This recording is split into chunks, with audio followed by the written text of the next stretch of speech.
Alipur jail museum. হ্যাঁ বন্ধুরা, এই আলিপুর জেল আগে ছিল, এটাকেই মিউজিয়ামে পরিণত করা হয়েছে।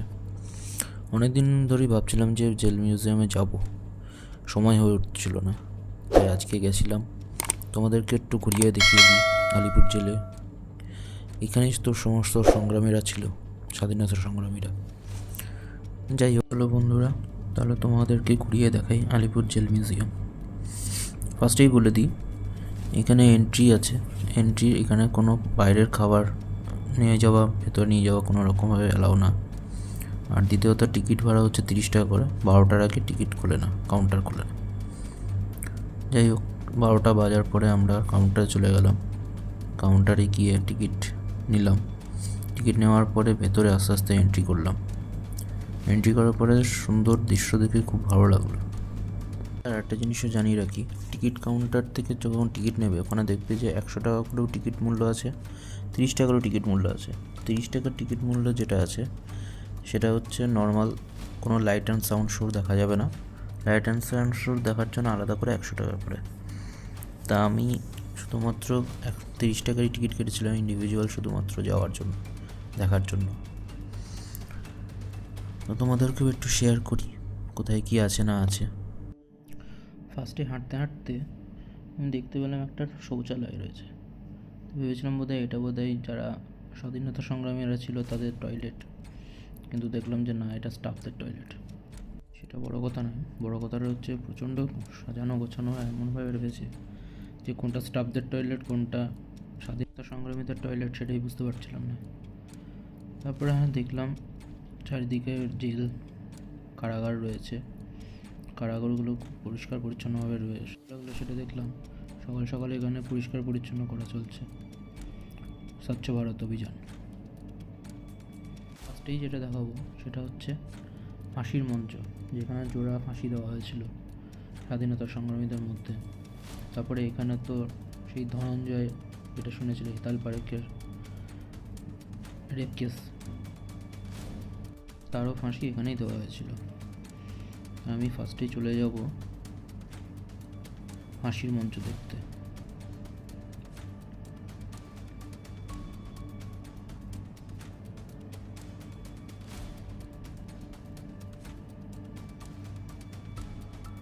এই ফাঁসির মঞ্চে এখানটায় কারাগার আছে। এই কারাগারের এখানটাতে লোকজনকে রেখে দেওয়া হতো ফাঁসি দেওয়ার আগের দিন কিংবা ওই রাতে ওদেরকে এখানে রাখা হতো, তারপরের দিনকে ওদেরকে ফাঁসি দেওয়া হতো। সেই ফাঁসি দেওয়ার আগে এখানে সবাইকে রেখে তারপরে স্নান টান করানো হতো, খাওয়া দাওয়ার দেওয়া হতো। তাদেরকে জিজ্ঞেস করা হতো যে তাদের শেষ ইচ্ছে কী। তোমরা এখানে দেখতেই পাচ্ছ একটা করে বেড থাকতো, আর এখানে পায়খানা করানোর জন্য, বাথরুম করার জন্য একটা করে পাদানির মতো করা থাকতো। আর জেলের স্ট্রাকচারটাও যদি দেখো লক্ষ্য করে, কোনো রকমের বাইরের দিক থেকে কিংবা ভেতর দিক থেকে, বাইরের দিক থেকে তালা দেওয়ার পরে ভেতর দিক থেকে কোনো রকম খোলার কোনো সিন থাকতো না, খুলতেই পারতো না। তোমরা স্ট্রাকচারটা দেখলেই বুঝতে পারবে, কারণ এখানে লক করার জন্য আর ওদের থেকে তালা মারতেও লাগতো না।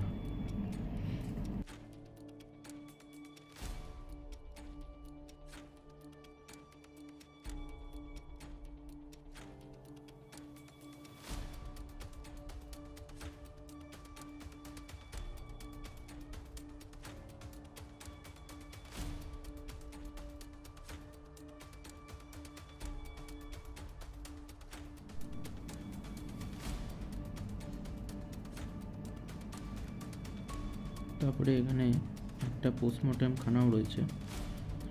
এখানে পোস্টমর্টম করা হতো আসামিদের। 2টো বেড আছে, অনেক পোস্টমর্টম করা হতো। আর ব্লাড যেত, এই নালির মধ্যে দিয়ে ব্লাড যেত। এখানে ফাঁসি দেওয়ার পরে ওখানে পোস্টমর্টম করাতে নিয়ে যেত। ফাঁসির মঞ্চ এখানে দেখতেই পাচ্ছ, দুখানা ফাঁসি কাঠ জোড়ানো আছে। ঠিক আছে, তো জোড়া ফাঁসি যখন হয়েছিল তখন সেইটা লাগানো আছে। আর ওই পেছন দিক থেকে, ওই বিল্ডিং থেকে সবাই দেখতো ফাঁসি দেওয়ার টাইমটায়। ওদেরকে ভয় দেখানোর জন্য এখানে ওপেনলি ফাঁসি দেওয়া হতো। এই যে ফাঁসি কাঠের স্ট্রাকচার, এই স্ট্রাকচারটা পুরনো স্ট্রাকচারটাই রয়েছে, শুধুমাত্র লিভারটা কেটে ছোটো করে দেওয়া হয়েছে। তারপরে ফাঁসির মঞ্চ ছেড়ে দিয়ে ঢুকে গেলাম স্বাধীনতা সংগ্রামীদের সেলে। এখানে নেতাজি সুভাষচন্দ্র বোস আরও অনেক যারা যারা ছিলেন তাদের সেলগুলো এখানে রয়েছে।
বন্ধুরা, তোমাদেরকে যেটা বলছিলাম সেলগুলো স্ট্রাকচারটা যদি দেখো, সত্যি এখানে কোনো রকম তালা লাগানোর কোনো দরকারই পড়তো না, এমন পজিশনে করা।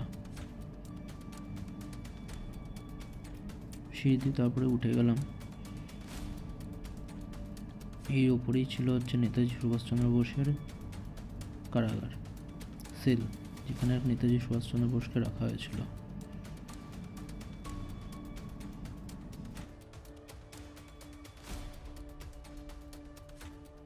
এটা হলো সুভাষচন্দ্র বসুর সেল।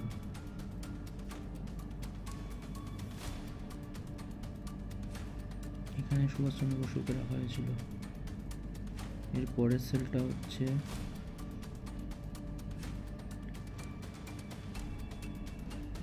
চিত্তরঞ্জন দাসের। এখানে চিত্তরঞ্জন দাসের সেল ছিল। তারপরের সেলটা হচ্ছে যতীন্দ্র সেনগুপ্তর সেল।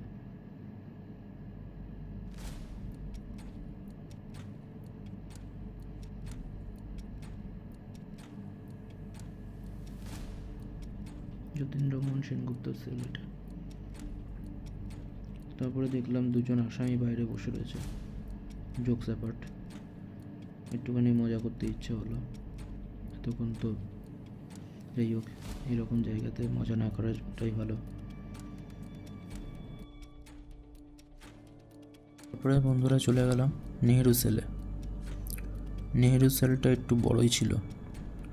ফার্স্টে ঢুকে একটু চমকে গেছিলাম, পাশে দেখলাম যে একজন মহিলা বসে রয়েছে বাঁদিকে। এতটাই সুন্দরভাবে একটা মূর্তিটাকে তৈরি করা যে দেখে বোঝা যাচ্ছিল না যে সত্যিকারের নাকি কোনো মাটি দিয়ে তৈরি। তারপরে দেখলাম না, মাটি দিয়ে তৈরি একজন মহিলা বসিয়ে রাখা হয়েছে। এই ছিল নেহেরুর সেল। তারপর বন্ধুরা একটু হাঁটার পরে গেছিলাম সেলুলার জেলে। যখন আন্দামানের যে সেলুলার জেল, সেটা স্ট্রাকচারটা করে এখানে সব দেওয়া আছে। যে সেলুলার জেলেও জানেন আপনারা, যে বিপ্লবীরা ছিল, সেই সেলুলার জেলের স্ট্রাকচারটাও আপনারা দেখে নেন।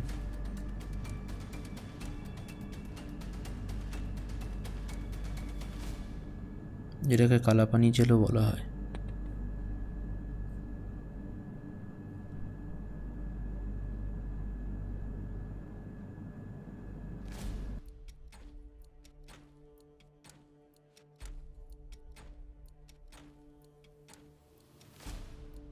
তারপরে ওখান থেকে চলে গেলাম পুলিশ মিউজিয়ামে। পুলিশ মিউজিয়ামে অনেক রকম বন্দুক যেগুলো ইউজ করা হয়েছিল, সেই বন্দুক সমস্ত কিছু এখানে দেওয়া আছে। যাই হোক, কিছুক্ষণ পরে দেখলাম যে এখান থেকে 1 2 3 4 5 6, 7, 8, 9, 10, 11 জন গোষ্ঠী বেরোলো। যাই হোক, এখানে দেখলাম তারপরে বিভিন্ন রকম বন্দুক সব রাখা আছে, তোপ রাখা আছে, বোম রাখা আছে, সেসবগুলো দেখছিলাম। তোমরাও দেখে নাও।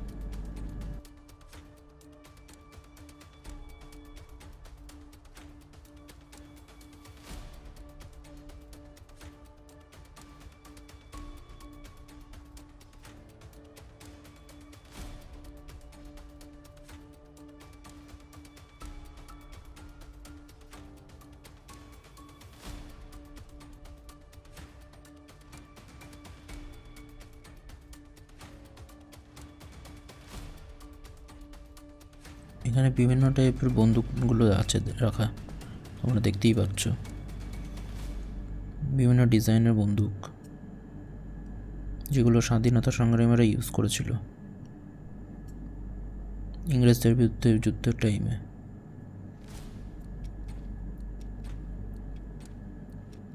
প্রত্যেকটা সেলেই একটা করে সব জায়গার বন্দুকগুলো রাখা আছে, আর ওপরে যে সব ডিটেলসে লেখা আছে যে কোনটা কী বন্দুক, কোনটা 6 ম্যাগাজিনের, কোনটা 2 ম্যাগাজিনের, কোনটা 1 ম্যাগাজিনের, ছোট থেকে বড় সব রকম বন্দুকের লেখা আছে।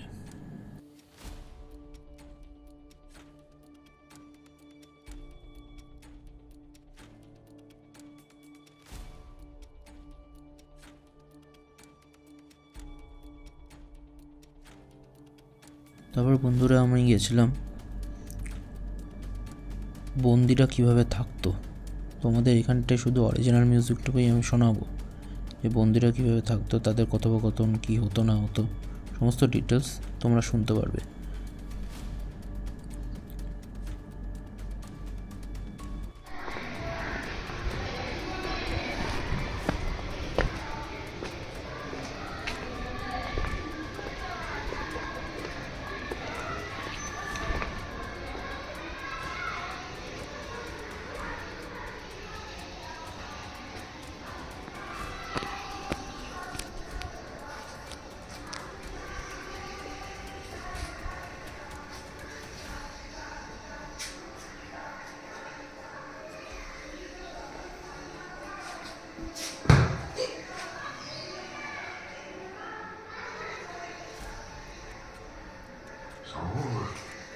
চিরদিন কোনো জাতিকে তুমি দেখে নেও।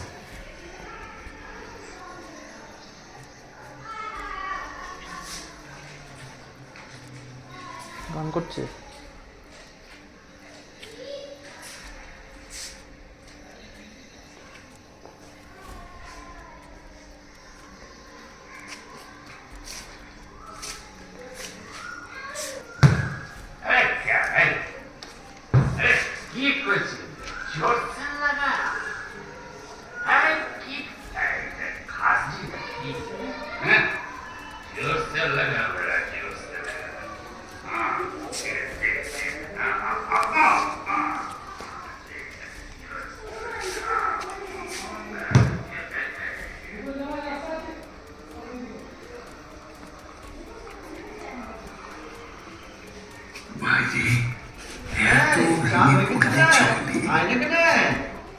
দেশ মায়ের মুখ তোল তোল,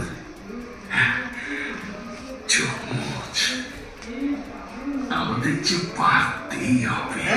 চা হয়ে গেছে রে, আয় না কেন?